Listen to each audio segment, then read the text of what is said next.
இந்தியாவிலே திருப்பூரை போல டாலரை கொட்டி கொடுக்கிற ஒரு நகரம் இந்தியாவிலே கிடையாது. அப்படிப்பட்ட வளர்ச்சி அடைந்த ஒரு மாநகரம் திருப்பூர். தமிழகத்திலேயே போட்டி போட்டுக் கொண்டு வளர்ந்தது. பொள்ளாச்சி எடுத்துக்கொண்டோம் என்று சொன்னால் திருப்பூரை விட பெரியது. ஆரம்பத்திலே பொள்ளாச்சி விட சிறியது திருப்பூர். ஆனால் இன்றைக்கு இருக்கிற நிலைமை என்ன? விவசாயத்தை மட்டுமே நம்பி இன்றைக்கு பொள்ளாச்சி, தொழில் நம்பி திருப்பூர் இன்றைக்கு வளர்ந்திருக்கிறது. அதற்காக விவசாயத்தையும் நாம் விட்டுவிடக் கூடாது. இன்றைக்கு பல்வேறு பிரச்சனைகள். திருப்பூர் எடுத்துக்கொண்டோம் என்று சொன்னால் இவ்வளவு வருமானத்தை நாம் கொட்டி கொடுக்கிறோம். ஆனால் அதற்கான வளர்ச்சிகளை திருப்பூர் பெற்றிருக்கிறதா என்று சந்தேகம். அவ்வளவு கட்டமைப்புகளை நாம் பெற்றிருக்கிறோமா? ஒரு திருமணம் என்று சொன்னால், ஒரு நல்ல நாள் என்று சொன்னால், நினைத்த நேரத்திலே குறித்த நேரத்திலே திருப்பூரை சென்றடைய முடியுமா?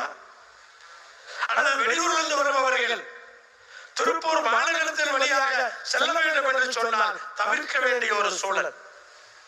போக்குவரத்து நெரிசலை குறைப்பதற்கான அந்த கட்டமைப்பு வசதிகள் இன்னும் வரவில்லை என்றுதான் சொல்ல வேண்டும். நாம் நம்மையே உருக்கிக் கொண்டு இந்த தேசத்தை வாழ வைத்துக் கொண்டிருக்கிறோம்.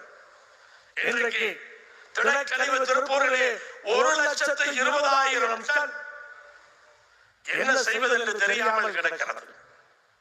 அத்தனையும் சுற்றுப்புற சூழலை கெடுக்கின்றது. அந்த தண்ணீரை நாம் குடிக்கின்றோம். அவர்கள் சொன்னது போல உலகத்திற்கே உடை உடுத்துவதற்கு உடையை கொடுத்து விட்டு இங்கு வருகிற அந்த குப்பைகளை, திடக்கழிவுகளை என்ன செய்வதென்று தெரியாமல் நிலத்தடி நீரை பால்படுத்தி நாம் இன்றைக்கு பல்வேறு வியாதிகளுக்கு உட்படுகிறோம். அப்படிப்பட்ட கட்டமைப்பு வசதிகளை நாம் ஏன் பெற முடியவில்லை? பல ஊர்களில் இன்றைக்கு பெறுகிறது, பெற்றுக் கொண்டிருக்கிறது. ஆனால் திருப்பூர் இன்னும் பெற முடியாமல் இருக்கின்றோம். எத்தனை பாலங்கள் திருப்பூருக்கு வந்திருக்க வேண்டும்? அத்தனை பாலங்கள் இங்கே வந்திருந்தால் இந்நேரம் திருப்பூருடைய கட்டமைப்பு, இந்த போக்குவரத்து நெரிசல், அது ஒரு மாநகரத்தினுடைய வளர்ச்சி. போக்குவரத்து நெரிசல் இல்லை என்று சொன்னால், கட்டமைப்பு மேம்பட்டால் அந்த பகுதி வளரும், வளர்ச்சிக்கு வித்திடும். அதையெல்லாம் நாம் இன்றைக்கு தவறவிட்டிருக்கிறோம் என்பதை நாம் எண்ணி பார்க்கும் பொழுது வேதனையாக இருக்கிறது.